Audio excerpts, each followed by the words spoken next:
ओम शांति। अॼु जी मुंहिंजी तारीख़ 21/10/2024। मिठा मिठा बाप दादा चवंदा मीठी मीठी ॿार सच्चे बाप संगत सच्चा रहो, सफ़ाई जो चाट रखो, ज्ञान जो अहंकार छॾी यादि में रहण जो पूरो पूरो पुरुषार्थ करो। प्रश्न आहे, महावीर ॿारनि जी मुख्य निशानी छा आहे? उत्तर आहे, महावीर ॿार उहा जंहिंजी बुद्धि में निरंतर बाप जी यादि रहे। महावीर माना शक्तिवान।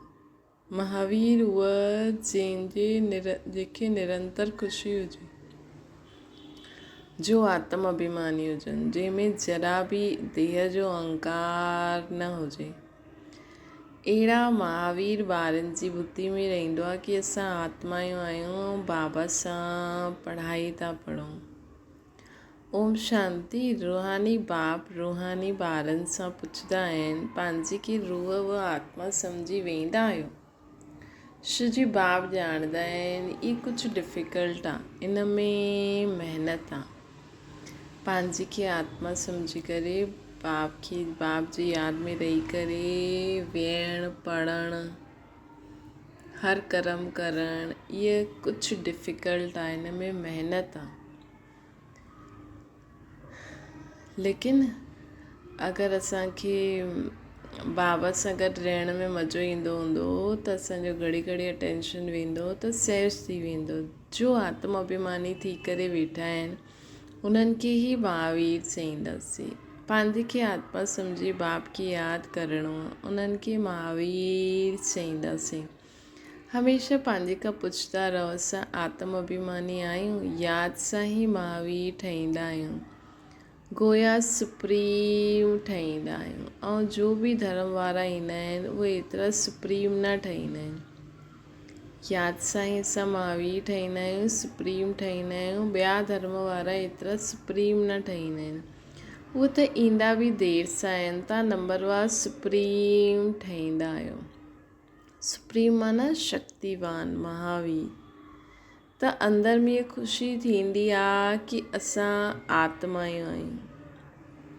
असां सभु आत्माउनि जो बाप असांखे पढ़ाइनि था। इहे बि बाप ॼाणंदा आहिनि। कोई पंहिंजो चार्ट 25% ॾेखारींदा आहिनि, कोई 10% ॾेखारींदा आहिनि, कोई चईंदा आहिनि 24 घंटे में अधु घंटो यादि ठहिरंदी आहे।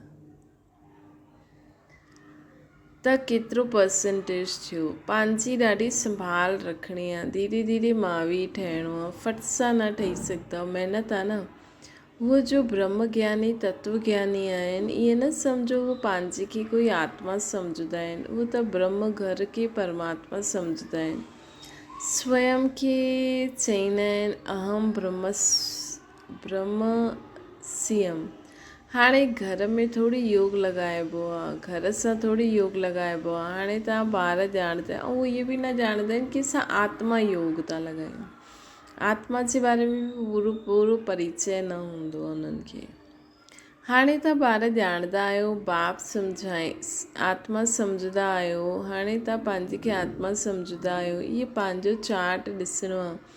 24 घंटे में असां केतिरो समय पंहिंजे खे आत्मा सम्झंदा आहियूं। हाणे तव्हां ॿार ॼाणंदा आहियो असां ईश्वरी सर्विस ते आहियूं, on God fatherly godly service. इहे ई सभिनि खे ॿुधाइणो आहे। बाप सिर्फ़ु चईंदा आहिनि मनमना भव,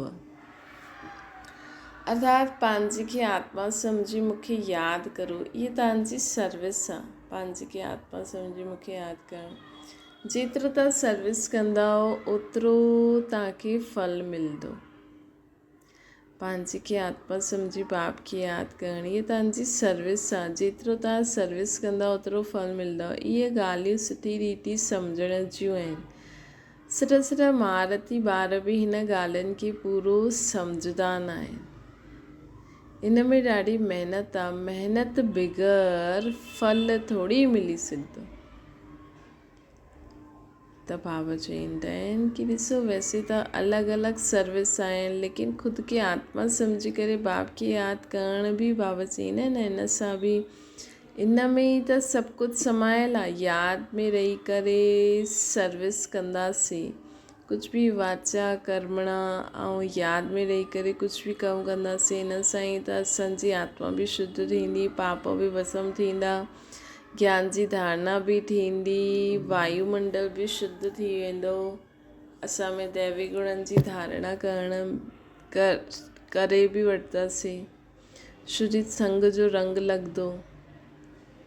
बाबा ॾिसंदा आहिनि कोई चार्ट ठाहे करे भेजी ॾींदा आहिनि, कोई सां त चार्ट लिखण ई पुॼंदो न आहे, ज्ञान जो अहंकार आहे, यादि में वेहण जी महिनत पहुचंदी न आहे। बाप सम्झाईंदा आहिनि मूल ॻाल्हि आहे ही यादि जी। जॾहिं सोचो एॾा मम्मा बाबा एॾा वॾा थी करे यादि कंदा हुया त असां एॾी मुरली अंत ताईं पढ़ंदा हुया, दादियूं ॾिसो त असां कीअं सोचे सघंदा आहियूं की बसि हाणे त असांखे सभु ज्ञान व्यान अची वियो, बसि हाणे त असां क्लास कराइण लॻी वियासीं, हाणे असां छा पढ़ूं। लेकिन जेतिरो पढ़ाई पढ़ंदासीं, बाप खे यादि कंदासीं, ज्ञान जी गुह्यता खे सम्झंदा वेंदासीं। बाबा चईंदा आहिनि ज्ञान जे अहंकार में न वञो, यादि में वेहण जी महिनत पहुचंदी न आहे। बाप सम्झाईंदा आहिनि मूल ॻाल्हि आहे यादि जी। पंहिंजे ते नज़र रखणी आहे कि असांजो चार्ट केतिरो आहे, इहे नोट करिणो आहे। कई चईंदा आहिनि चार्ट लिखण जी फ़ुर्सत न आहे। मूल ॻाल्हि त बाप चईंदा आहिनि पंहिंजे खे आत्मा सम्झी अलफ़ खे यादि करो, है न। मूल ॻाल्हि त बाप चईंदा आहिनि पंहिंजे खे आत्मा सम्झी करे मूंखे यादि करो, अलफ़ अर्थात बाबा खे यादि करो। हिते जेतिरो समय वेंदा आहियो त विच विच में पंहिंजी दिलि सां पुछो असां केतिरो समय यादि में वेठा आहियूं। हिते जॾहिं वेंदा आहियो तव्हांखे यादि में ई रहणो आहे। ॿियो ऐं चकर फिराइणो त चक्र फिरायो त बि हर्जु न आहे। असांखे बाबा वटि ज़रूरु वञिणो आहे, पवित्र सतोप्रधान थी करे वञिणो आहे। हिन ॻाल्हि खे सुठी रीति सम्झणो आहे। कई त फट सां भुलिजी वेंदा आहिनि, सच चार्ट पंहिंजा ॿुधाईंदा ई न आहिनि। अहिड़ा ॾाढा महारथी आहिनि, सच कॾहिं न ॿुधाईंदा। अॼुकल्ह कूड़ी दुनिया हली आहे त कूड़ जी अंदर में समायल ई आहे। इन में बि जो साधारण आहिनि उहे झटि चार्ट लिखंदा आहिनि। बाप चईंदा आहिनि तव्हां पापनि खे भस्म करे पावन थींदव यादि सां। सिर्फ़ु ज्ञान सां त पावन न थींदासीं न, बाक़ी फ़ाइदो छा, पुकारदा बि त पावन ठहिण लाइ आहे न। उन्हनि जे लाइ खपे यादि। हर हिक खे सचाई सां पंहिंजो चार्ट ॿुधाइणो खपे। हिते तव्हां पौनो घंटो वेहींदा आहियो त ॾिसणो आहे पौने घंटे में असां केतिरो समय पंहिंजे खे आत्मा सम्झी बाप खे यादि कयो। कईअनि खे त सच ॿुधाइण में बि लज्जा ईंदी आहे। बाप खे सच न ॿुधाईंदा, उहे समाचार ॾींदा, इहे सर्विस जी। बाबा खे सच न ॿुधाईंदा आहिनि कई बार, उन्हनि खे लज्जा ईंदी आहे। उहे समाचार ॾींदा, इहे सर्विस कई, एतिरनि खे सम्झाए, इहे कयो, परंतु यादि जी यात्रा जो चार्ट न लिखंदा आहिनि। कल्ह बाबा चई न मनसा सां वायुमंडल ठाहियो, शांति जो, शक्ति जो, गुणनि जो, पोइ वाणी सां ज्ञान ॾियो, कर्मणा करो। बाप चईंदा आहिनि यादि जी यात्रा में न रहण जे कारण तव्हांजो कोई खे तीर न लॻंदो आहे। ज्ञान तलवार में जौहर न भरंदो आहे। ज्ञान त ॿुधाईंदा आहिनि, बाक़ी योग जो तीर लॻी वञे उहो ॾाढो मुश्किल आहे। ज्ञान त ॿुधाईंदा आहिनि, बाक़ी योग जो तीर लॻी वञे उहो ॾाढो मुश्किल आहे। बाबा त चईंदा आहिनि पौन घंटे मां 5 मिंट बि यादि जी यात्रा में न वेहींदा आहिनि, सम्झंदा ई न आहिनि कि कीअं पंहिंजे खे आत्मा सम्झी बाप खे यादि करो। कई त चईंदा आहिनि असां निरंतर यादि में ई रहंदा आहियूं। बाबा चईंदा आहिनि हीअ अवस्था हाणे त न थी सघंदी आहे न। अगरि निरंतर यादि दुनिया में बाबा चवनि था, कई चईंदा आहिनि की असां त निरंतर यादि में रहंदा आहिनि। उहा बाबा चईंदा आहिनि की अवस्था हाणे न थी सघंदी। अगरि निरंतर यादि थी वञे त कर्मातीत अवस्था अची वञे, ज्ञान जी पराकाष्ठा थी वञे, ज्ञान जी पराकाष्ठा थी वञे।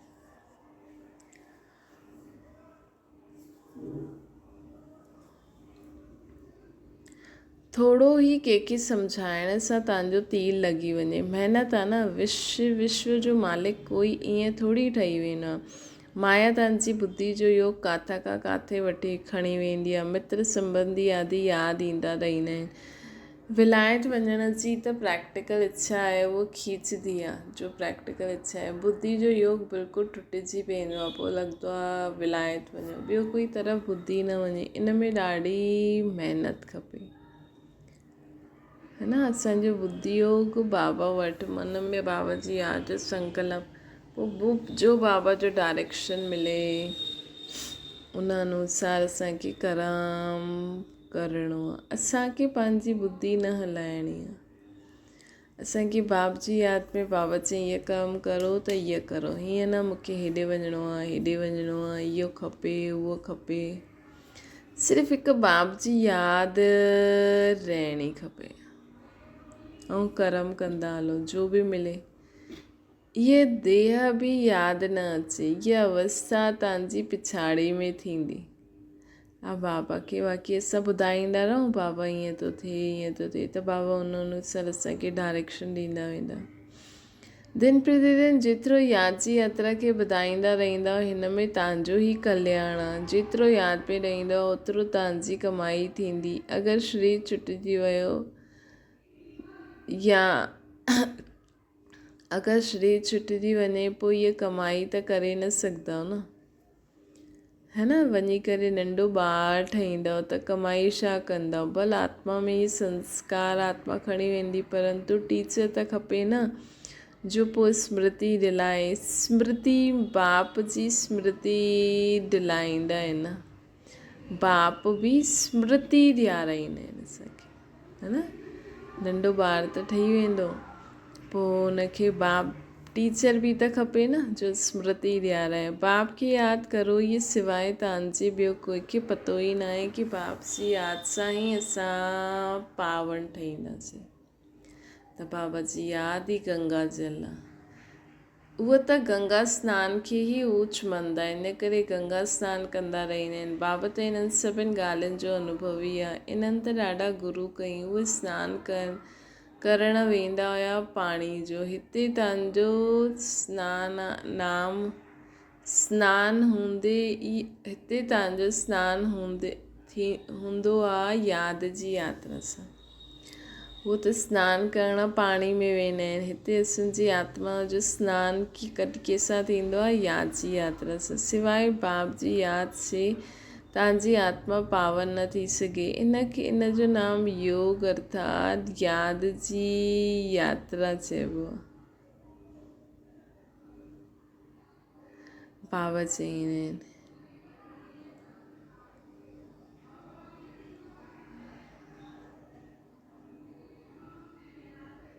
चईंदा आहिनि इन्हनि त ॾाढा गुरू कया।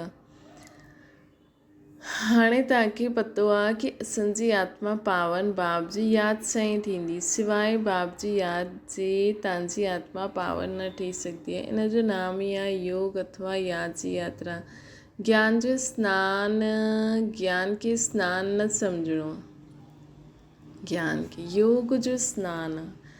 ज्ञान त पढ़ाई आहे न, योग जो सनानु आहे जंहिंसां पाप कटजंदा। ज्ञान ऐं योग ॿ चीजूं आहिनि। यादि सां ई असांजा जन्म जन्मांतर जा पाप कटजंदा आहिनि।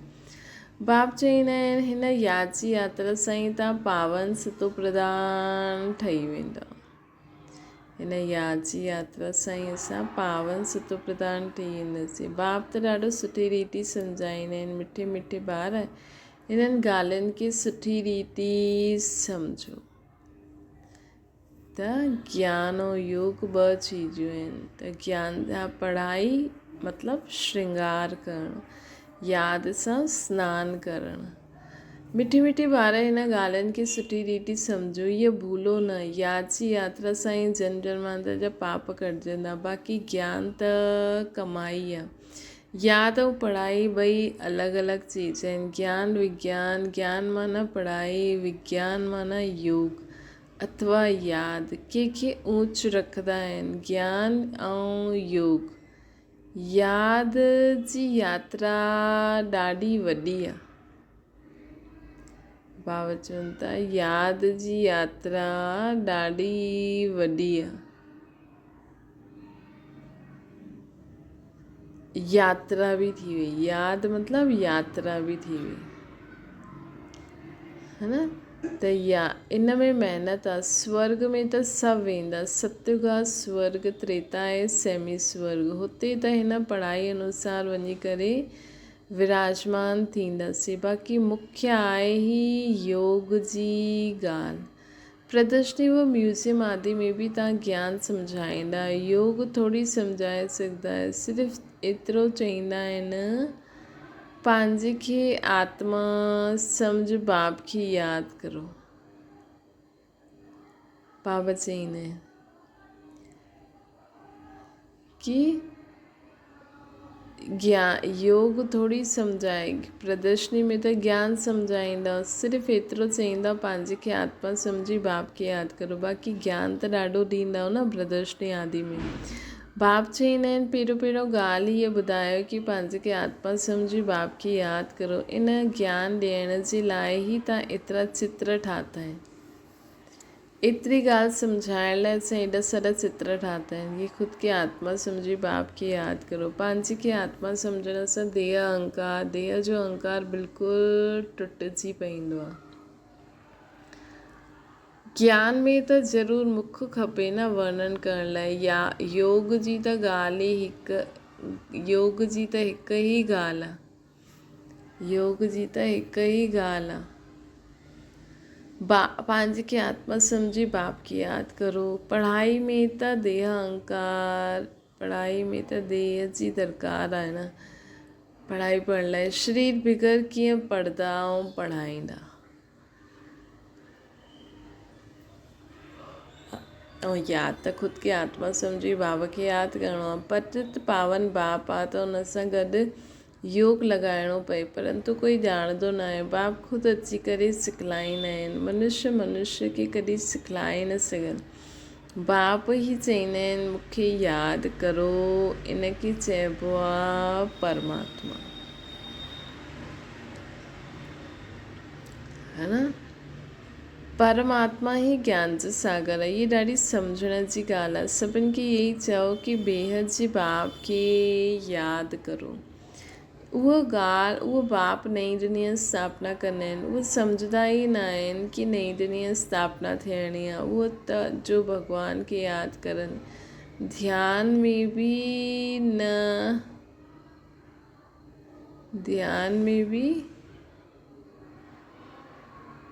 ज्ञान। बाबा चवनि था इहा बाप नई दुनिया स्थापना कंदा आहिनि। उहे सम्झंदा ई न आहिनि कि नई दुनिया स्थापना थियणी आहे। जो भॻवान खे यादि करो। ध्यान में बि न त ख़्याल करे ई छो। जॾहिं ध्यान में ई न आहे कि नई दुनिया अचण वारी आहे त कोई ख़्याल ई छो करे। इहे बि तव्हां ॼाणंदा आहियो। परमपिता परमात्मा शिव भॻवानु हिकु ई आहे। चईंदा आहिनि ब्रह्मा देवताए नमः।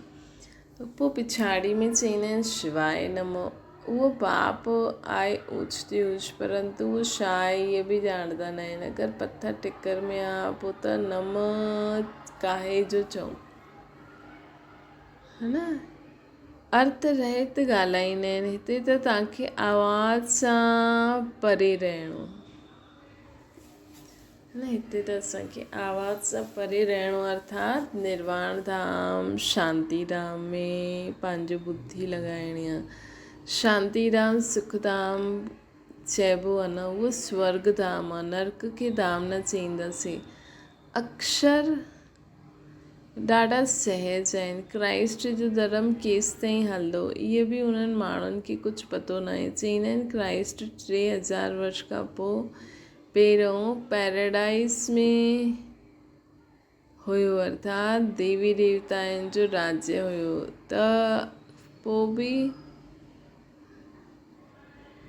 बाबा चईंदा आहिनि कि चईंदा आहिनि क्राइस्ट खां 3000 वर्ष पहिरियों पैराडाइज़ हुयो, देवी देवताउनि जो राज्य हुयो, त ज़रूरु 2000 वर्ष क्रिश्चन जा थिया हूंदा। हाणे पोइ देवता धर्म थियणो आहे, मनुष्य जी बुद्धि कुझु कमु न कंदी आहे, ड्रामा जी राज के न ॼाण जे कारण केतिरा प्लान ठाहींदा रहंदा आहिनि। इहे ॻाल्हियूं वॾी अवस्था बूढ़ी माताउनि खे त सम्झी न सघनि बाबा जी पढ़ाई वारी ॻाल्हियूं डीप में। बाप सम्झाईंदा आहिनि हाणे त सभिनि जी वानप्रस्थ अवस्था आहे, वाणी खां परे वञण जी। हाणे असांखे वाणी खां परे वञण जी अवस्था आहे शांतीधाम में। बाबा चईंदा आहिनि कि उहो भले चईंदा आहिनि निर्वाण धाम वियो, परंतु ॼाणंदा कुझु बि न आहिनि, कोई बि न आहे पुनर्जन्म पोइ बि, ऐं न ई वेंदो कोई बि न आहे, ऐं कोई ॼाणंदा बि न आहिनि कि निर्वाण धाम में छा थींदो आहे। पुनर्जन्म त पोइ बि वठंदा ज़रूरु आहिनि, वापसि बि कोई वेंदो न आहे। वानप्रस्थ में वञण लाइ गुरू जो संग खपे, ॾाढा वानप्रस्थ आश्रम आहिनि, मातायूं बि ॾाढियूं आहिनि, हुते बि तव्हां सर्विस करे सघंदा आहियो। वानप्रस्थ जो अर्थ छा आहे तव्हांखे बाप वेई सम्झाईंदा आहिनि। हाणे तव्हां सभु वानप्रस्थी आहियो, असां सभु केरु आहियूं, वानप्रस्थी आहियूं, सॼी दुनिया वानप्रस्थी आहे। जो बि मनुष्य मात्र ॾिसंदा आहियो उहे सभु वानप्रस्थी आहिनि। सर्व जो सदगति दाता हिकु सतगुरु ई आहे, सभिनि खे वञिणो ज़रूरु आहे, घर सभिनि खे पंहिंजे घर वञिणो ज़रूरु आहे। जो सुठी रीति पुरुषार्थ कंदा आहिनि उहे पंहिंजो ऊच पद पाईंदा आहिनि। भई घर त सभिनि खे वञिणो आहे, लेकिन वापसि बि त अचिणो आहे, चाहे सतयुग चाहे त्रेता चाहे द्वापर चाहे कलयुग। त असां त सतयुग में ईंदासीं, पहिरियों ऊच पद पाईंदासीं, ओड़ो पुरुषार्थ करो। बाक़ी जा ॿिया धर्म वारा आहिनि, उन्हनि खे बि ज्ञान मिले त उहे अहिड़ो पुरुषार्थ करनि कि वो पंहिंजे धर्म में ऊच थियल आहिनि। अर्थात हाणे खां ई ॿिया धर्म वारा बि ख़ुदि खे आत्मा सम्झी बाबा खे यादि कंदा त पंहिंजे धर्म में ऊच पद पाईंदा। इनखे चइबो आहे क़यामत जो समय। क़यामत जा अर्थ खे बि उहो माण्हू सम्झंदा न आहिनि, तव्हां ॼाणंदा आहियो, है न। क़यामत जे अर्थ खे बि उहो माण्हू न सम्झंदा आहिनि। तव्हां ॿारनि में बि नंबरवार सम्झंदा आहिनि क़यामत जे समय खे। ॾाढी वॾी ऊची मंज़िल आहे, ॾाढी वॾी ऊची मंज़िल आहे, सभिनि खे सम्झाइणो आहे। हाणे असांखे घर ज़रूरु वञिणो आहे, आत्माउनि खे वाणी सां परे वञिणो आहे। पोइ पाठ रिपीट कंदा। पहिरियों त असांखे मथे वञिणो आहे वाणी खां परे, पोइ असां हेठि अची करे वापसि पाठ रिपीट कंदासीं। परंतु बाप खे यादि कंदे कंदे वेंदव त ऊच पद पाईंदव। दैवी गुण बि धारण करणा आहिनि, कोई गंदो कमु चोरी आदि न करिणो आहे। तव्हां पुण्य आत्मा ठहींदव ही योग सां, ज्ञान सां न, है न। ज्ञान त धन आहे, ज्ञान सां त असां धन धारण कंदा आहियूं, मतिलबु गुण शक्तियूं, गुण। ऐं यादि जी यात्रा सां असां ज्ञान हूंदो त असां में धारणा थींदी, त गुणनि जी धारणा थींदी वेंदी। यादि जी यात्रा सां असांजी आत्मा शुद्ध थींदी वेंदी आहे, पाप कटजंदा वेंदा आहिनि, आत्मा में शक्ति ईंदी आहे कि उहा बाबा जी ज्ञान खे धारण करे सघे। इन करे ॿई ज़रूरी आहिनि। पहिरियों ज्ञान कि मां आत्मा आहियां, उहो परमात्मा आहे, पोइ उन्हनि खे निर्विघ्न यादि करण जे लाइ ॿियो बि ज्ञान मिलंदो आहे, पोइ यादि कंदा आहियूं। आत्मा पवित्र खपे। शांतीधाम में पवित्र आत्मायूं ई वञी सघंदियूं आहिनि। हाणे सभु आत्मायूं हुते रहंदियूं आहिनि, हाणे ईंदी रहंदियूं आहिनि। उहो हाणे बाक़ी जो बि हूंदा उहो हिते ईंदी रहंदियूं। बाक़ी ॾिसो केतिरी आत्मायूं अञा बची हूंदियूं, उहे बि ईंदी वेंदियूं।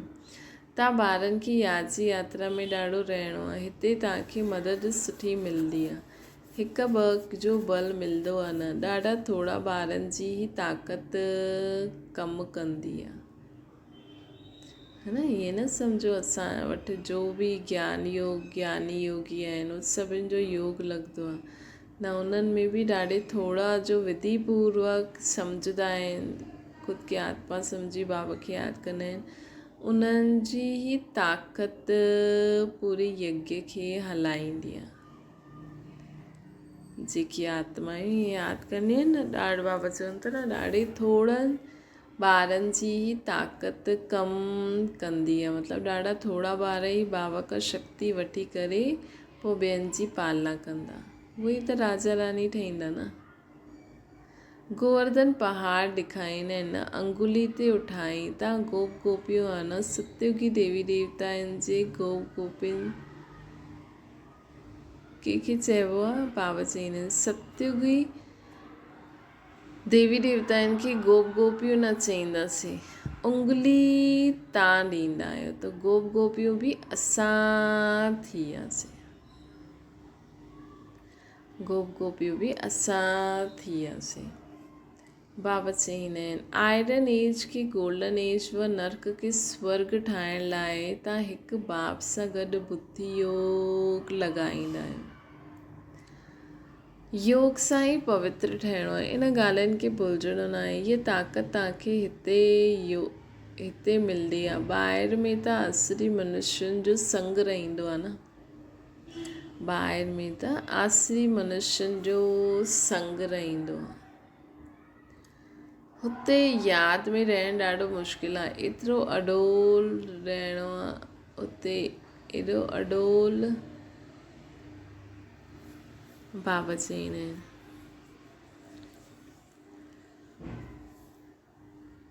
कि असांखे छा करिणो आहे, यादि जी यात्रा में रहणो आहे। ॿाहिरि में त असली मनुष्यनि जो संग रहंदा, हुते यादि में रहणु मुश्किल आहे। एतिरो अडोल हुते तव्हां रही न सघंदा।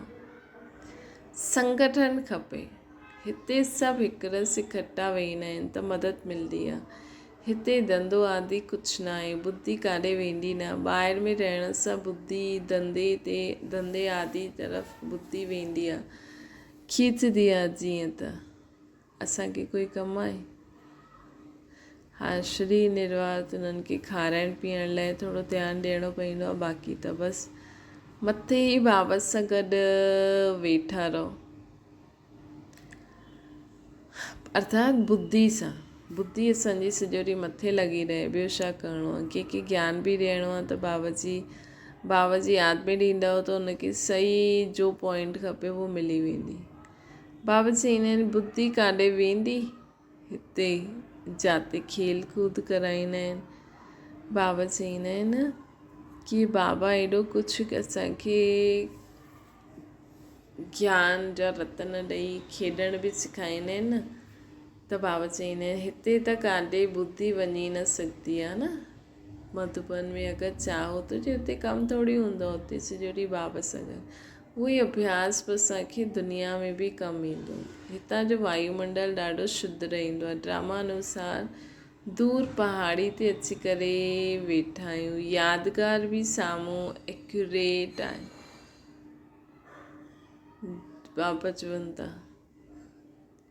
यादगार बि साम्हूं हिकदमि एक्यूरेट ठहियल आहे। मथे में स्वर्ग ॾेखारींदा आहिनि न त काॾे ठाहिनि। त बाबा चईंदा आहिनि हिते अची करे वेंदा आहियो त पंहिंजी जांच रखो। असां बाप जी यादि में वेठा आहियूं, है न।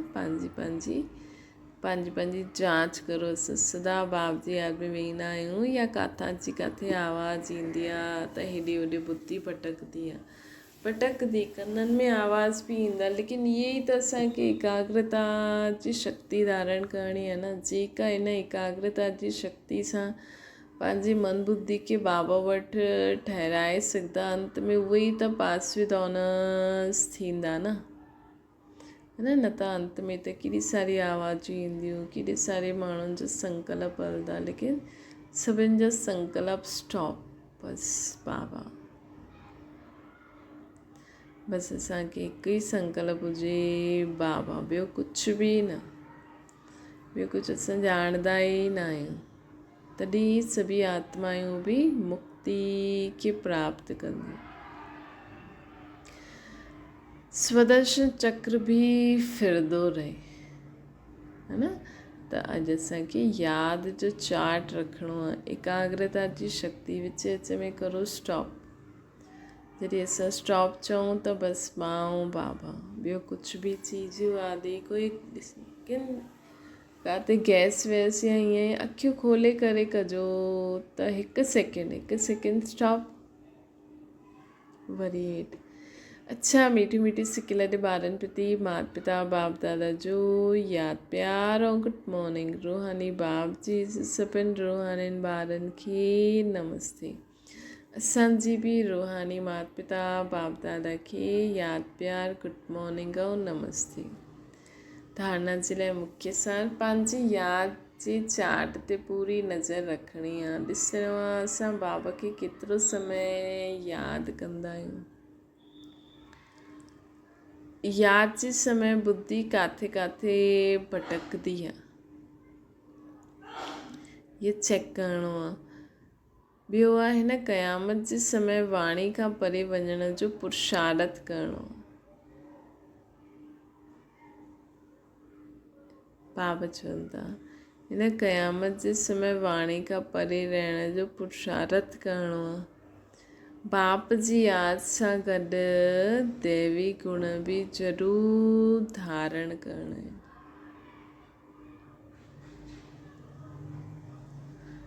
दैवी गुण बि ज़रूरु, वाणी सां परे रहण जो, यादि जी यात्रा जो अञा पूरो बल ठाहिणो आहे, पुरुषार्थ करिणो आहे। ॿियो बाबा असांखे चवनि था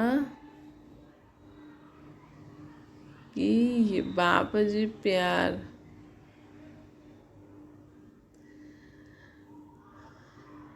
बाप सां गॾु पूरो हिन क़यामत जे समय वाणी खां परे वञण जो पुरुषार्थ करिणो आहे। बाप जी यादि सां दैवी गुण बि धारण करणा आहिनि। कोई गंदो काम, चोरी आदि न करणी आहे असांखे। वरदान, व्यर्थ व डिस्टर्ब करण वारे बोल सां मुक्त डबल लाइट अव्यक्त फरिश्ता ठहो। व्यर्थ व डिस्टर्ब करण वारे बोल सां मुक्त डबल लाइट अव्यक्त फरिश्ता ठहो। अव्यक्त फरिश्तो ठहिणो आहे त व्यर्थ बोल जो कंहिंखे बि सुठा न लॻंदा आहिनि, उन्हनि खे सदा जे लाइ समाप्त करो। उन्हनि खे सदा जे लाइ समाप्त करो। ॻाल्हि हूंदी आहे ॿ शब्दनि जी, लेकिन उहो लंबे करे करे ॻाल्हाईंदा आहियो, इहा बि व्यर्थ आहे न। शॉर्ट में ॻाल्हि चई ख़तमु करो। जो 4 शब्दनि में कमु थी सघंदो आहे उनखे 12-15 शब्द में छो बोलंदा आहियो। जो ॻाल्हि हेतिरी सी आहे, है न, जो नंढी सी आहे उनखे वॾे करे छो चऊं। ये स्लोगन गले में विझी रखो। त बाबा असांखे चवनि था ये स्लोगन गले में विझी रखो। कैसा माण्हू बिज़ी आहिनि हेॾे हिन करे जो 4 शब्दनि में कमु थी सघे 12-15 शब्दनि में छो ॻाल्हाईंदा आहियो। कम बोलो, धीरे बोलो।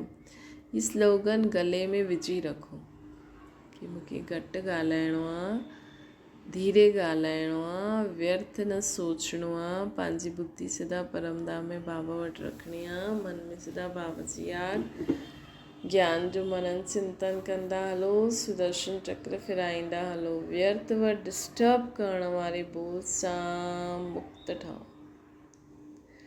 व्यर्थ व डिस्टर्ब करण वारे बोल सां मुक्त ठहो त अव्यक्त फ़रिश्तो ठहिण में ॾाढी मदद मिलंदी। श्री फ़रिश्तो अर्थात जे मुख सां न ॻाल्हाईंदो हुजे, इशारे जी भाषा ॿोले।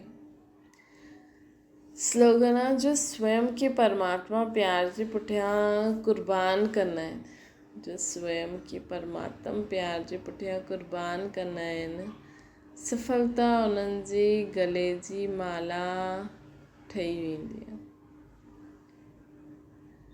जो परमात्मा प्यार जे पुठियां सभु कुझु कुर्बान कंदा आहिनि, सफलता उन्हनि जे गले जी माला ठही वेंदी आहे। अच्छा, ओम शांति। बाबा खे यादि करो।